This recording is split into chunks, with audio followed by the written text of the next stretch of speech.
Hello and thank you for joining us on Giving Voice to Depression. I'm Terry. And I'm Bridget. According to the World Health Organization, 350 million people worldwide suffer from depression. Yet at any given time, we can feel entirely alone in our battle. By sharing our stories, we can learn what works for other people, compare our experiences, and share the lessons and resources we've uncovered. Because while we've all heard the statistics, numbers don't tell the story. People do. This is the second segment of our three-part series on stigma. We've already established that it does exist. Today we're going to cover why that's important, why it matters, what the impact is. That's always the question that has to be answered, like, why should I care? Just the fact that there's a stigma may or may not particularly concern you, but when you realize that it has dangers and consequences, then, the hope is that it will concern you more. We will be linking to an article, The 8 Reasons the Stigma About Depression Needs to End, which was from bustle.com by a woman named Caitlin Flynn.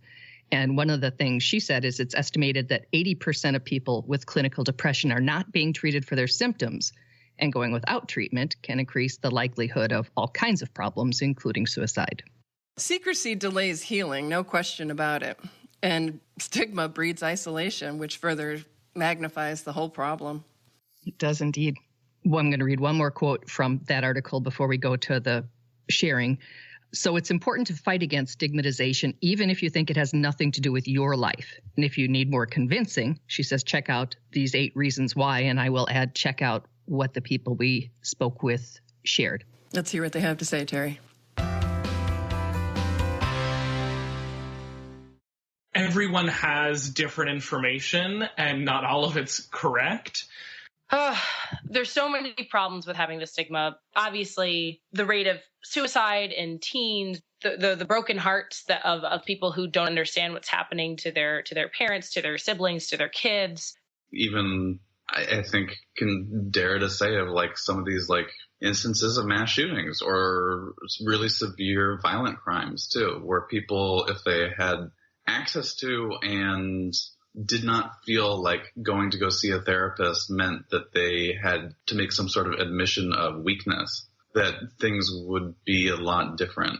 It perpetuates depression in that, if you can't talk about it, you can't get out of it, and you can't see that there are shared experiences. I would say my whole life I've never really told people that I had depression. The way that people think, well, I'm not crazy, I'm not suicidal or something like that. Why would I have to go and see a therapist? Unfortunately, it took me getting to a place of desperation before I was able to move past that stigma. I don't want people to think that they can't reveal what's really going on with them until, they want to kill themselves. When depression is treated as a weakness or a personal fault or problem, it certainly delays people feeling comfortable to reach out and ask for help. It's already, it's already hell in their minds, and now they have to reach into a world that doesn't feel safe to ask for help. I'm going to go back to that article one more time before we hear some more from the people we've interviewed. And point number 5 in her list of 8 reasons stigma needs to end is that stigmas can deter sufferers from seeking professional help. And she writes, studies have shown that fear of judgment deters people from seeking professional help for their depression. Since over 80% of people who do get treatment for depression report that it helps, having the courage to seek treatment is a key element of recovery. And it can be tough to summon that courage when you're hearing a lot of messages about how depression that's touching every part of your life isn't a real illness. Isn't a real illness. Whew. Yeah. So we pose that question to more people. In what way does the stigma affect you personally? And here are some more of their answers.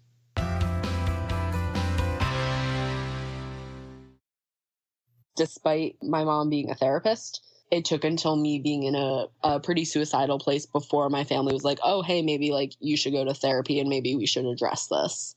So I think if in that first month or so, I would have gotten the information and the permission to go get the correct help, I have a feeling I wouldn't have sunk so deep into this. It's hard to ask for a recommendation for a therapist or a recommendation for a psychiatrist, but why? When we need a dentist, we ask our colleague or we ask our neighbor. When it comes to seeking help, I suddenly feel weak or that I can't handle my illness. Because you think other people see it that way. Exactly. Maybe my youngest does, since she has not gotten help for it. I mean, for her, I think it's always been about shame and appearing that she is not together. She wants to keep her appearances up that she's okay.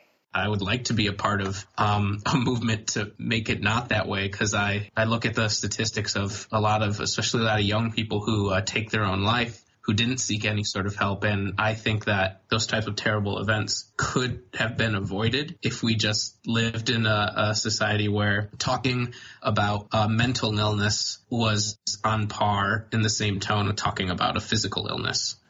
Giving oneself permission to ask for help.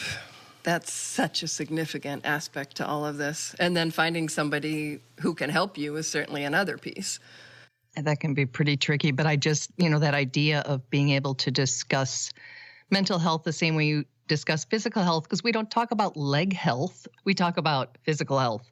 But for some reason, if anything is wrong with the brain, it's in a completely different category. And unfortunately, as we've just heard, a very stigmatized category that prevents people from getting not only the help they need, but the support. Absolutely. It scares people. It scares people off. It does. Changes the way that people can perceive you. And it's a great challenge. It's a multifaceted, great challenge. It is. And we're seeing it a lot with this podcast. We get a lot more comments sent to us privately than are posted anywhere, which is great to get the feedback. But it'd be nice if someday it could be posted publicly without shame or fear. Well, having come out with my own story, I certainly was up against that personally as well. To be completely honest, I wanted to use a fake name at first and then realized there was no integrity in that, and that was just my own stigma. And I had to walk through a process to get comfortable telling the world things that the very people who are the closest to me didn't even know. It took me a while too, Bridge. Yeah. So I get it.